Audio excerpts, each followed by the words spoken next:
to Unlocking the Paranormal.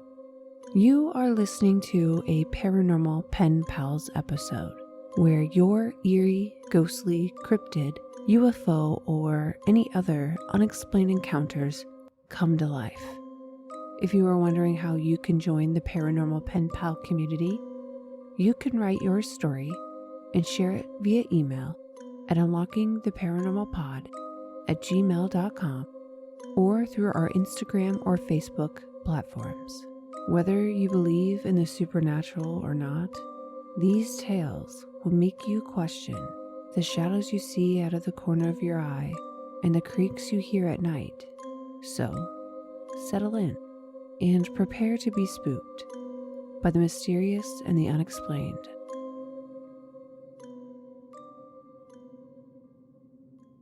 Today's episode is actually a special episode. It's actually part 2 of the very first Paranormal Pen Pals episode. If you listened to the previous Parapals episode, I left off right before sharing a story that had been submitted to me via audio recording from a young woman named Carolyn. Now I will share parts of her story with you all. The first one I experienced, I was living in the state of Massachusetts, and that's my home state. I was in a town where I grew up, and, well, there's this hotel. I was there by myself for a moment, because the person that I was with, who's now my ex, had left for a moment to go to the store. So it was just me by myself there. So I was in the bathroom, brushed my teeth, and then I felt something that was behind me, and so I turned around because I kind of got a little spooked, like I could feel. I know when something's there, I get a certain feeling or vibe, and the feeling that I got was that someone was standing behind me watching me. But as I turned around, I saw nothing there.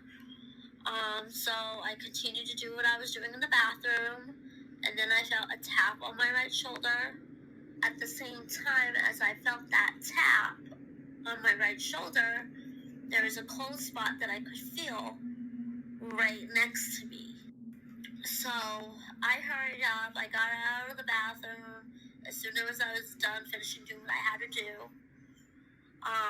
I went into the bed because I couldn't get out of that bathroom fast enough, you know.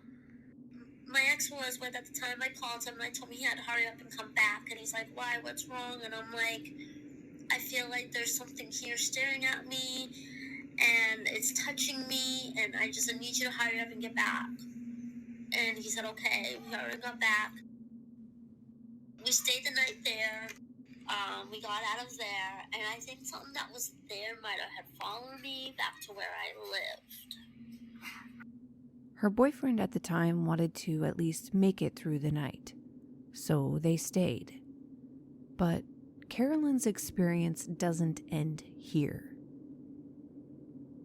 She goes on to tell me that after she returned home to where she was living in Massachusetts, she wanted to de-stress and relax after having the frightening encounter in the hotel bathroom. So, she drew herself a bath, but as she was attempting to relax, that eerie feeling she felt before returned. This time she felt a presence standing in the doorway to the bathroom, watching her. She called out to her boyfriend to see if he was near the doorway, to see if she was just sensing him, but he was in bed at the time. She was then overcome with an overwhelming sense of fear and froze up, but she got a feeling that if she didn't leave the bathroom, something bad was about to happen. She then fled the bathroom, running straight to her bed. Now exhausted from the experience, she huddled under the covers until she fell asleep. So the next morning I woke up, and I noticed on my left arm there were fingerprints on it, and it wasn't from anybody else. It's just like when you grab someone by the arm, so I felt like someone grabbed me by the arm because I saw the fingerprints were inwards of my arm. So after seeing that I was grabbed, I was trying to figure out what it was, because seeing those fingerprints, I'm like, it creeped me out, it spooked me, and my ex I was with, I asked him if by any point did he put his arm underneath me and had his hand hold my arm somehow, and we were testing that out, and there was no way he would be able to do that, and I would be able to do it to myself because the fingers, they were bigger than mine and smaller than his, so I'm trying to think, okay, this person is, has, longer fingers than me, but shorter fingers than him. After finding the hand mark on her arm and experiencing that uneasy feeling from the hotel ever since leaving, she was even more convinced that something followed her home. She shared with me her thoughts or theories on what energy might be lingering in the hotel. I was told there was a person that someone knew that OD'd there, and then another person they knew that hung themselves there. Carolyn and her boyfriend didn't live there much longer before moving to Pennsylvania. They ended up renting a hotel room where her ex-boyfriend's mother was working at the time. And by ex, I mean the ex in the story. And it was almost immediately that paranormal events started to take place. The first night I was there, I saw this dark shadow figure that looked like a man. It looked like a man, the way the outline was. So after seeing that, because I was outside for a moment getting some fresh air, nice warm weather at the time, and I was just sitting outside, just getting fresh air, and I've seen someone. And now my ex that I was with, his mom did work at the hotel at the time, and I talked to her about it, and I asked her, I was like, is there anyone that's supposed to be at that church? Because it was late at night, and she's like, no one's supposed to be there. Why? I was like, well, I saw like somebody walking up where the church bell, would be at, and it was a dark shadow figure, and it looked like a man. She told me that no one is supposed to be up there. She said if there was someone up there, they would have the lights on, but there was no lights on at the church. Then Carolyn's boyfriend's mom tells her of the rumored dark history of the church across the street. She tells her about the man who was rumored to have taken his life in the bell tower. She didn't know much more to the story or any details to confirm if it was true or not. Carolyn admits that this experience didn't feel related to what she thought followed her back from the hotel room in Massachusetts. She thought it was unrelated. Eventually, Carolyn and her boyfriend found an apartment to rent. Shortly after, she began to experience even more strange paranormal activity. This is why I asked in the previous episode if you, listeners, believe that certain people are just attracted to paranormal locations, or if the paranormal is attracted to the individual. From what Carolyn shared with me, the paranormal encounters begin to intensify. The first night we were there, I saw this dark, tall, shadow figure. My bedroom was across from the living room, down the hall, and the kitchen is across from the other side from the living room. And when I saw it, it looked like it was coming from the kitchen, and it was just walking past, like it went through the wall, like it was going into our neighbor that, where we lived. Then maybe I think it was a night or 2 nights later, so I wasn't feeling well and I went to bed. I didn't know this till the next day. The guy I was with told me that he called out my name because he thought I was sitting up in bed. Like I had woken up, I was sitting up in bed, and he knew, when he got closer, that's when he knew that I was still sleeping. He said it creeped him out big time because it was just sitting there at the edge of the bed. Like it was by my feet, and with him telling me that, it creeped me out too, because I'm like, oh my God, that thing was sitting next to my feet, like. So now Carolyn's boyfriend is experiencing weird shadow figures lurking around. In search of answers and what could be occurring, she asked her landlord about the history of the apartment. She learned the apartment building had been converted from an old jewelry store. So, nothing that would be the cause of the activity, but she did learn that just down the road once stood a very large hotel that had caught fire and burned down. In addition to seeing the shadow figure throughout the apartment, she began to hear noises such as the sounds of someone or something scratching at the carpet on the floors, tapping and knocking on the walls, as well as knocking on the bathroom door. Then, late one evening, Carolyn and her boyfriend heard noises coming from the attic space above their apartment. It sounded like someone was walking around. She decided to phone her landlord as the noise was much too loud for a small animal such as a raccoon. After it was checked, there was no animal found, and the landlord was the only one with the key to gain access.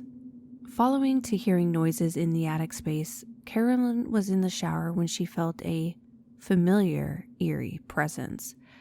She felt as if a presence was standing just on the other side of the shower curtain. I was in the bedroom folding up laundry because I had gotten done with laundry before he had gone into the bathroom to take a shower.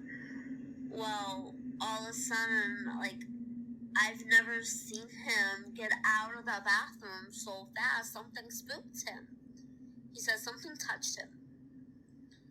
And I was like, okay. He didn't even turn off the water. He just ran out. He ran out. He asked if I could go in there and turn it off. I'm like, okay, you want me to go in there after experience you just happened to have.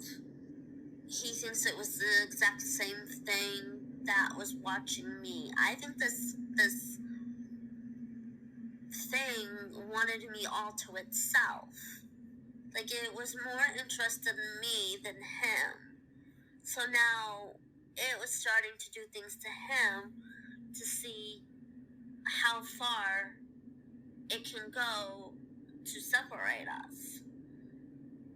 We were fighting all the time, fighting. And whenever we step out of the apartment building, we were fine. Despite the many scares and consistent activity, they remained living in the apartment for a year before moving to another town in Pennsylvania. While the town had a rich and interesting history, everything seemed normal at first. Then, weird things began to take place. The energy of the space was having an effect on animals. I woke up one morning. There was a bird in the house. Yes, a bird. You heard me right. And it was weird. Like, how did a bird get in my house? Because I I didn't live there, and I just woken up. And I had this cat. Her name was Midnight, and she was trying to get the bird. Carolyn then explained to me a little bit more about the apartment she was living in. She stated that there was a set of stairs that led to the attic space, and that the attic space was checked, in addition to the rest of the apartment, by Carolyn and her landlord for any signs of easy access, whether it be a small hole or opening in the wall that would allow a bird to gain easy entry. Carolyn also described how her cat Midnight began to act as if she was scared of something in the apartment, possibly even being chased around on occasion. So she took matters into her own hands and saged the apartment, thinking this would provide a level of protection and clear out any negative entities that may be inside. She was hopeful that this would put the activity to rest. So, let's just say I shouldn't have done the sage. I think I pissed it off a lot, because the next day, mind you, when I went to bed, I was laying on my back, and I woke up on my back. The next day, my ex I was with, he came back home, and he noticed that there were scratch marks on my back. And at first I thought he was, and he said no. He's like, I can take a picture and show you. And there were scratch marks on my back, and it was all red. And I was like, holy shit. And I was like, okay, whatever's there, the sage didn't work. And I just pissed off whatever entity that was in that house. They remained living in the unit for a while before switching to the unit below them. Everything was going great. There was no paranormal activity, and even Midnight was less anxious. Finally, a moment of reprieve.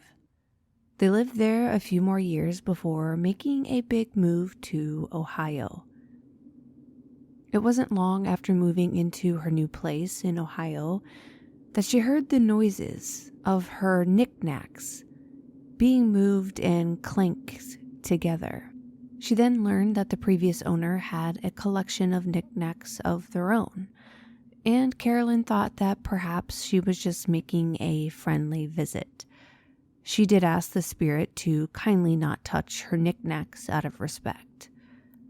But then other activity started to happen, and it seemed a little less friendly. Doors would start to open on their own, despite the doors being locked. The lock would be on the basement door. So it's kind of weird that it would open on its own with the lock still being pushed in. Every morning I would wake up and see that the basement door is open. There was one morning that I woke up and the door wasn't open. It was shut, but I heard my cat meowing from the other side of the door, and I didn't know how she got in there. I was like, how did you get in the basement? So I'm thinking, okay, whatever's in this house shut my cat down in the basement.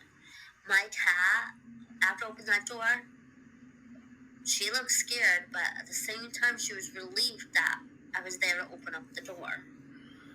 Curious, scared, and just trying to find an explanation, she tried to figure out what the activity could be connected to. And here's what she had to say. I've heard the woman that used to live in the house, her husband had died in it. And she went to the nursing home and she died there, but I think she came back to the house. Maybe her and her husband were looking for each other. I don't know. I've heard other stories that there was a guy there who fell down the stairs and broke his neck and died. And there's a girl who lived around there in a white dress, and she was walking home from the YMCA. And then there's also a guy that got caught on the train tracks and died. A few more strange occurrences happened after this, and again, her cats were the target. On more than one occasion, her cats had gotten outside without any explanation. She then began to experience writing on the bathroom mirror after getting out of the shower, and finding random bruises all over her legs after a night's sleep, as well as the presence of a young girl. She did report that she recently moved out in May after ending her relationship with her ex. After this move, she began to feel like she would never get away from the paranormal, because in her new place, her cat began hearing noises. She would be in her bedroom and walk into the kitchen to find the cabinets open, and on one occasion found her oven door wide open, not something a cat can open on its own. She also experienced the sounds of walking and knocking on her front door when no one was there. She then shared with me something very personal that could be her link to the other side. Before she experienced any activity, she lost 2 babies during pregnancy, and she herself almost didn't make it. Could this be her connection, her link to the otherworldly?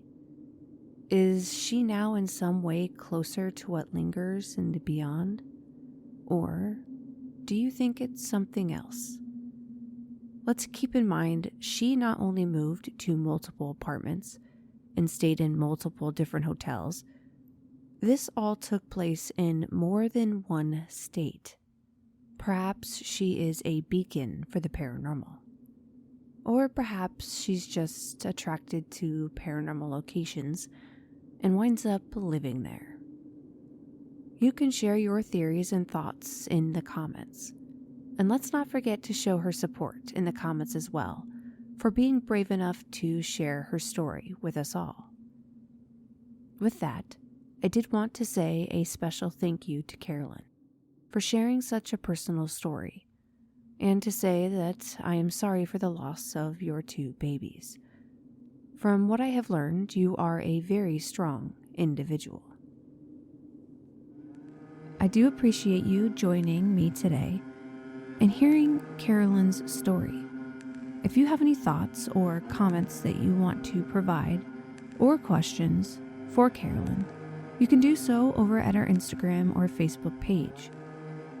Again, if you want to share your story, you can do so by submitting it to unlockingtheparanormalpod@gmail.com. And be sure you never miss a moment of the unearthly tales that await by subscribing to our show wherever you get your podcasts. I will add that it is completely free to subscribe. This podcast is independently produced, and sharing it with friends, family, and of course your favorite coworkers helps me immensely. And don't forget to leave a review and let me know how I'm doing. Stay tuned for the next episode, where we will venture further into the realms of the paranormal. Until next time, stay curious, embark on the journey, and may you find the key to unlocking the paranormal.